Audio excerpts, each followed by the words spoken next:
मांडोगण फराटा ग्रामपंचायतने सतत वाहणाऱ्या रस्त्यावरती अपघात होऊ नये म्हणून स्थानिक व्यापाऱ्यांना रस्त्यापासून जवळजवळ 20 फूट आतमध्ये जागा दिलेली असून हे स्थानिक व्यापारी यांनी सहकार्य केलेले असताना मात्र मांडोगण फराटा येथे हे पहा, आपले सर्व स्थानिक गावातील व्यवसाय रोज करणारे व्यावसायिक हे रस्त्यापासून 15 ते 20 फूट अंतर आतमध्ये आहेत. असे असताना मात्र मांडोगण फराटा येथे हे परप्रांतीयांचा जो सुळसुळाट आहे हा मात्र आपल्या गावातील नागरिकांना अपघात घडण्यास करू शकतो हे नाकारता येऊ शकत नाही. हे पहा, भरधाव वाहने वेगात येणाऱ्या ठिकाणी व मुख्य चौकामध्येच त्या वाहनाला पहा अशा सतत वाहतुकीच्या रस्त्यावरतीच येथे वाहन चालकांना कॉर्नरला वळणावरती खूप कसरत करावी लागते. आणि हे पहा, याने जी गमिली मांडली आहेत ही गमिली खरेदी करत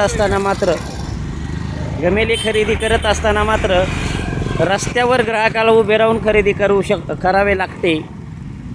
आणि यामध्ये जर एखाद्या वाहन चालकाचे नियंत्रण सुटले अथवा ब्रेक फेल झाले अथवा त्या वाहन चालकाचे दुर्लक्ष असल्यास, मोबाईलवर बोलत असल्यास संबंधित या गमिले विक्रेत्यामुळे आपल्या स्थानिक गावातील आपल्या भागातील लोकांचा अपघात हा होऊ शकतो.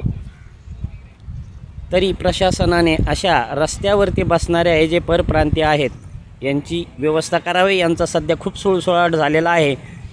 गाव मोठे आहे विकासाच्या दृष्टीने, यांचा माल विक्रीशी कुणाचा विरोध नाही, परंतु हे रस्त्यावरच का व्यवसाय करतात?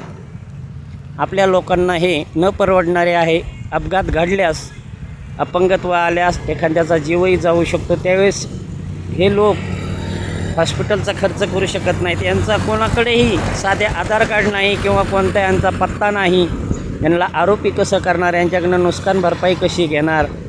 रस्त्यावरच हे लोक व्यवसाय करणं पसंत करतात. आता आपण त्या भैयाशी बोलूया. ओ भैया, कहाँ से हो आप कहाँ से हो? राजस्थान से हो. आप रोड के ऊपर ही क्यों बिजनेस करने को बैठे हैं? रोड पे जैसे क्या है, उसमें कमीशन के हिसाब से रहता है. कमीशन के हिसाब से, लेकिन अगर किसी को ठोक दिया वाहन चालक ने तो आपका कमीशन हमको कितना महंगा पड़ेगा? सर वैसा कुछ नहीं है. ऐसा कुछ नहीं तो क्या यही पे अपघात नहीं होगा? उठा लेता हूँ ना.